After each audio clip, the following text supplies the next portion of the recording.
Nous nous concentrons sur le redémarrage économique du pays et l'immigration est la clé pour cela. Ce n'est pas de moi, mais du ministre de l'Immigration du Canada.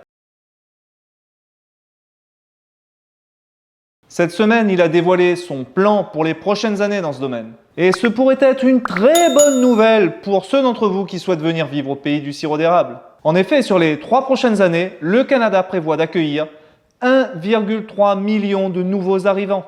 1,3 million. Waouh! La demande est forte car en ce moment, de nombreux secteurs ici souffrent de manque de main-d'œuvre.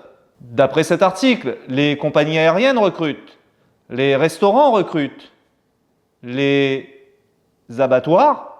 Oui, j'en conviens, ce dernier-là est bien moins attrayant. Ce ne serait personnellement pas mon premier choix. Mais le fait est, il y a besoin de main-d'œuvre en ce moment au pays du sirop d'érable. Et en plus, il y a près de 5 millions de Canadiens qui partiront à la retraite dans les prochaines années. Donc, pour maintenir la machine économique à flot, il faut les remplacer aussi, ceux-là. Conclusion, on a besoin de plus de monde au Canada. Et comme le taux de natalité du pays est l'un des plus bas du G7, eh bien, c'est l'immigration qui nous sauvera à ce niveau-là. Vous serez presque accueillis en super-héros si vous venez au Canada.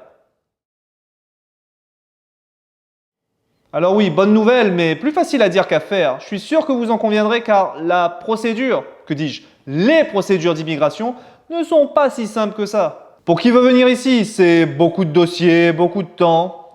Il faut presque une stratégie derrière tout ça. Et c'est là où je pense que regarder le plan en détail vous aidera. Notamment ce petit tableau-là. Il vous donne en quelques lignes les quotas des différentes catégories d'immigration au Canada. Oui, on a des quotas. C'est même un système de compétition où vous récupérez des points en fonction de votre dossier.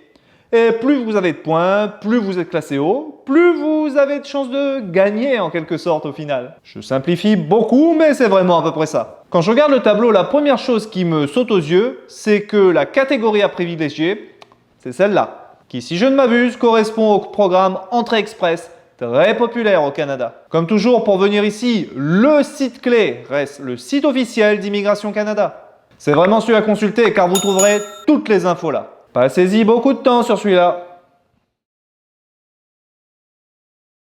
Seul point noir, Immigration Canada a en ce moment beaucoup de retard dans le traitement des applications pour venir ici. On parle quand même de 1,8 million de demandes en retard. Mais à ce que je lis, il prévoit d'embaucher du monde pour accélérer tout ça. Tiens, encore un domaine qui recrutera. Et vous, dans quelle catégorie avez-vous appliqué? Et combien de temps ça vous a pris pour venir au Canada? Dans les commentaires, faites-le nous savoir. Et voilà.